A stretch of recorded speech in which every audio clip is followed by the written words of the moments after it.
live with Brittney today from Lemons to Lemonade. We're going to be talking all things barriers to getting jobs, her experience as a top Forbes influencer, and her top tips on how to get press. So we're so excited that she's joining us from Tennessee. Well, Brittney, thank you so much for joining us for today's Power Pep Talk. We're just so delighted that you were able to join us all the way from Tennessee. And I want to chat today. You've had an amazing career, and I'm really interested to hear a little bit about your kind of journey to where you started to how you got to where you are today. Because you founded a company called Lemons to Lemonade, which I love the name, by the way. So tell us a little more about that. Yeah, so Lemons to Lemonade is just like such a passion company for me. It's how I fill my cup every day. So Lemons to Lemonade was based off, I created it based off of my career journey. Mm-hmm. So when I graduated from college, little did I know that I would go on over 100 interviews to try to get a PR job. You had 100 interviews to get your first job. Yes. Mm-hmm. Yes. And it wasn't even my first job. It wasn't even in my career. So that was 100 interviews just to get something, right? Mm-hmm. And that was a lot. People don't really think about how hard that is to be rejected that many times. Yeah. And, you know, I was living in the city of my dreams. New York was where I always wanted to be. Yeah. And so to get those rejections was really hard. And so I had to learn how to navigate that.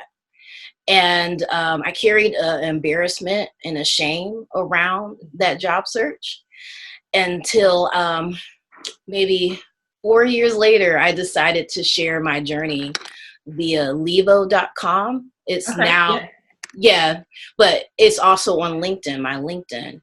And it went viral. And there were so many people who shared that they had similar career journeys and they wanted more content. And so I decided, you know, this doesn't have to be it.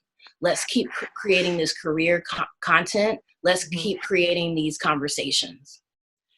And it's interesting because the article that you wrote that went viral talks specifically as well about some of the challenges facing women of color. Can you speak to that experience specifically? Yes. So the job search is just so much harder for women of color. Yeah. There's just a lot of racial bias that we have to deal with. You know, it's gender bias and it's racial. So that intersectionality that a lot of people don't realize. And a recent report through leanin.org showcased that junior level women of color, or Black women rather, have the hardest time with the broken rug. So that's the bottom level, just trying to get toward, get up from entry level. And that was the spot that I also struggled with. And so things that happen include a mentorship, having a harder time finding mentorship. Mm-hmm. Also advocacy, you know, we talk about sponsorship all the time. Mm-hmm. And so not having the sponsors that we need, people to advocate for us. And then visibility, trying to figure out how to be visible within the workplace. So how do we participate, you know? Yeah. And you talk, I like that analogy that you use of the broken rung. I hate that it exists, but I think it's a really interesting analogy when you think about this idea of a career path being kind of like a ladder, like trying to kind of climb and climb and climb towards that glass ceiling, I suppose. Yes. What advice do you have for people? I mean, there's a lot of unemployment right now. A lot of people are trying to change jobs. What are your top pieces of advice for people who right now are experiencing that rejection that you talked about? And you yourself mentioned that was really challenging. You eventually got to a point where now years later you were able to, I suppose, turn that lemon situation into lemonade. To lemonade, yes. But like, how did you do that? Because when you're in the grind and when you're being rejected and you're stressed, it's really like depressing. So how did you get out of that? And what advice can you give to people who are going through that right now? So the first thing I had to learn was that I wasn't alone in my journey. Okay. I self-isolated myself because of that, because I felt like I was the only one experiencing it. Yeah. And so I didn't ask for help. Right. And you really need help. when you're in your journey. So that's the first thing. Know that you're not alone. And even with the pandemic that's happening right now with so much unemployment, you're not alone. Like you see the numbers, you're in this, there's other people. So find that community to help support you during that time so that you can give yourself grace and you don't beat yourself up about the position you're in. The second thing is, because you're not alone, you have to rely on your network. So relationships are key, even now. And so network. And now that we can't really go to live events like we used to, there's virtual events. There's virtual communities, you know, like yours, where people can go and they can network and meet people and get that support and find opportunities. So that's the second piece of it, is just keep those relationships fresh. And that's also a key with networking. When you meet people, keep those fresh. Because when you hit that career limit, you can reach out and people will already know, you know, what you've been doing and where you've been.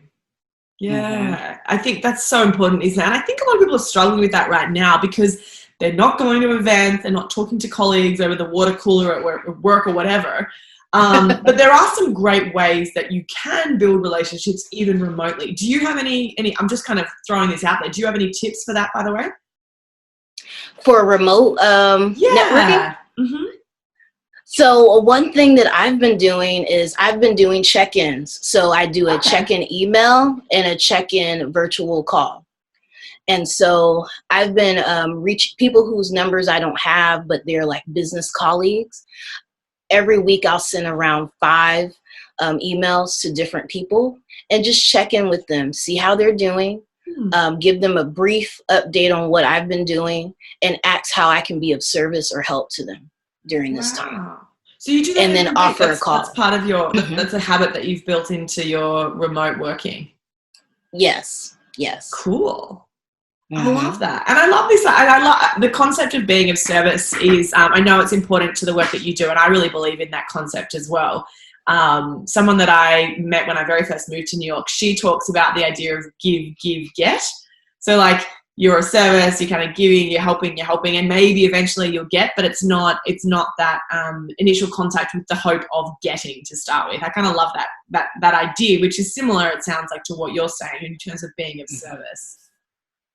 Because I realize, especially senior leaders, when you're trying to connect with senior leaders, a lot of them are busy and so many people are reaching out to them, wanting and needing something from them. So if you could just reach out a helping hand and say, how can I be of service or help you? It's refreshing. That's so true. You know, it's refreshing for them. And it can be small, like a newsletter. You can do something for their social media. Maybe blast a virtual event that they have coming out. It's really easy. I really love that idea, and I love that we've got someone in the comments here saying that they love the check-ins as well as a great idea. I think it is a really cool idea. Forbes named you as one of the top 9 voices who is out there empowering women, and particularly women of color. So in terms of like how you're being of service, how are you being of service? And people who want to learn more about that, like tell us about what you're doing and kind of like why people should get involved with your community as well. Awesome. So Lemons to Lemonade, it's a networking series, a speaker series where I put people of color on stages and we talk about career challenges. So right now, we're not doing any live events because of COVID, but we have a bi-weekly newsletter that offers tips. So going to BrittneyOliver.com, you can sign up there to sign up for the email. So we have the newsletter, we have the blog, as well as upcoming partnerships with different organizations to talk about how to navigate the job search during this time. Well, that's a really important resource. I mean, what were the figures of unemployment the other day? I mean, it's astronomical. So I think that is a really important service that's really needed by so many people right now. So thank you for the great work that you're doing. We could talk for hours because I know you also help people a lot in terms of getting press coverage, building their personal brands. I want to wrap up with like, what's your one tip for everyone who's working at home right now, who wants to make sure that at the end of this pandemic situation, hopefully the curve flattens ASAP, and when it does, they're looking to have made sure that they've done one thing that's kind of progressed their career. What would that one thing be to you? Like, what do you think is that one step that people can take today that will really pay dividends down the track? You broke out a little bit at the end. Oh, sorry, it's my internet connection. I beg your pardon. For people who want to make sure at the end of the pandemic that they have done one thing to progress their career, what would you say is a really good use of their time for that one thing? Like, what is one tangible thing that people can do now, even in isolation, that you think will pay dividends for them in the future? That's a good question. So one thing that I think people could do right now would be to reevaluate. Take this time to kind of reevaluate your career goals and what you want to be doing in the next 5 years, next 10 years. This is the time to do it. So take that time to just check yourself and check your goals and see if they're aligned with what your plans are.